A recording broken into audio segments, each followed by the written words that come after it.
Bom, pessoal, continuando na parte de ótica geométrica, chegamos na nossa aula 2 e a gente vai discutir um pouquinho sobre sombra.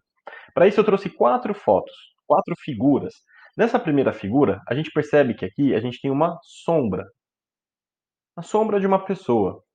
Na segunda figura, a gente tem aqui um orifício, a gente tem um rastro de luz. Rastro de luz. Esse mesmo rastro de luz tem na outra figura, só que perceba que aqui tem uma lâmpada e a gente tem dois orifícios. E essa pessoa consegue enxergar. Então aqui a gente também pode falar que temos um rastro de luz.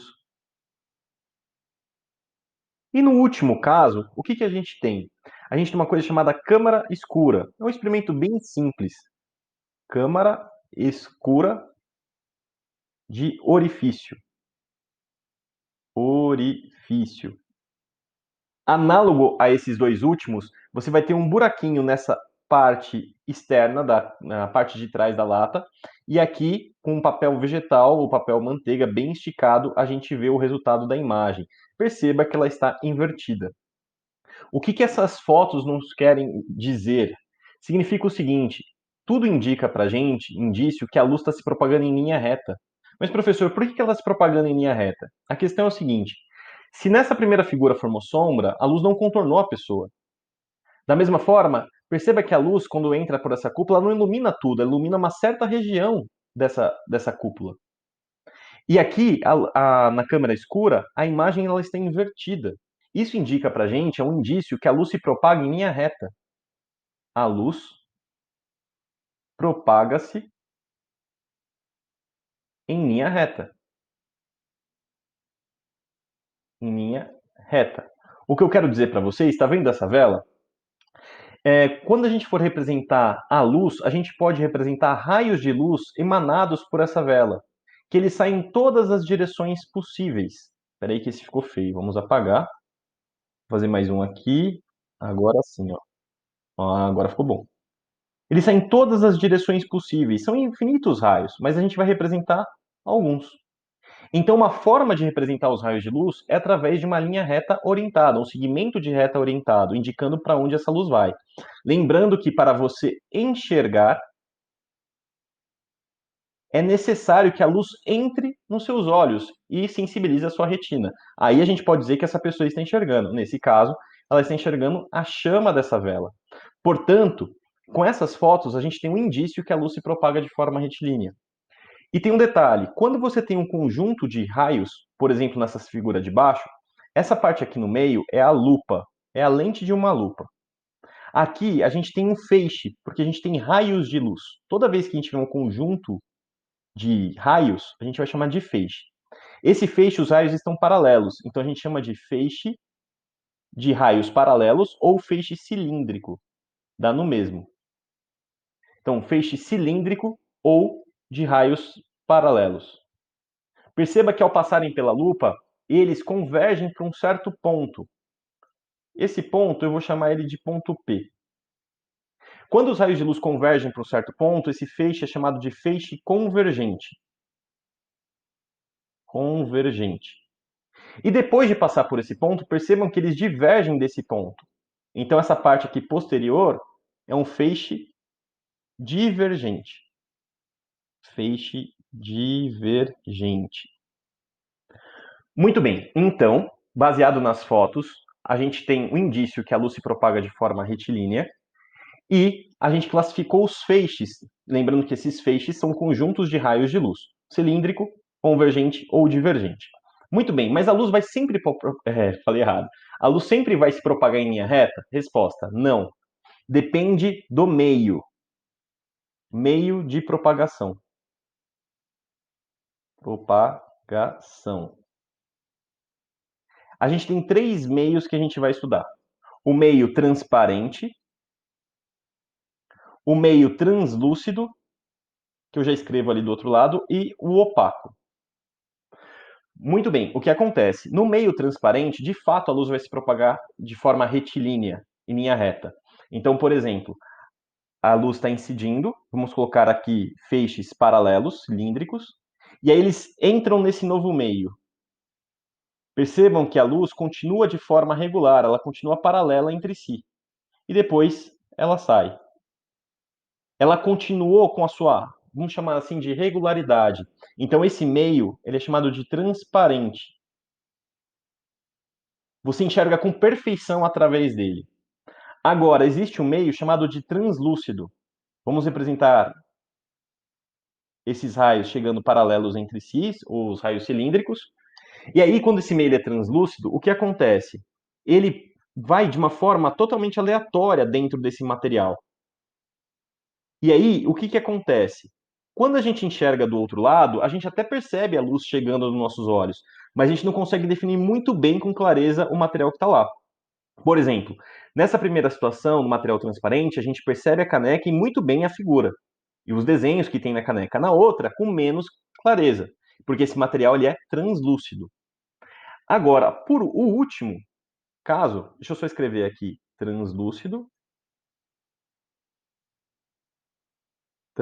e o último caso é o material opaco. O que acontece?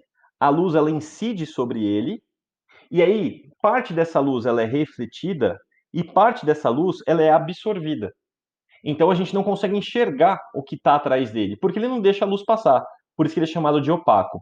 Ah, detalhe. Com relação ao meio translúcido, além dele não deixar, ele deixa a luz passar, só que ela perde a sua orientação, ela fica de uma maneira caótica, e parte da luz também ela pode ser absorvida ao longo do, do percurso. Então você tem uma perda aí de luminosidade. Muito bem. Exemplos de materiais transparentes. Vácuo, que é um material perfeito, transparente. O ar, em pouca quantidade. Água, em pouca quantidade. Vidro, acrílico. Você pode ter materiais transparentes. Agora, um exemplo de material translúcido?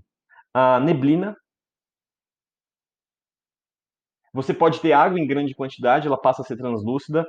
Papel vegetal. Papel vegetal, papel manteiga, que são exemplos aí de materiais translúcidos. Material opaco, a gente tem aí os metais, papel, madeira, nós, seres humanos, são materiais opacos que não deixam aí a luz passar.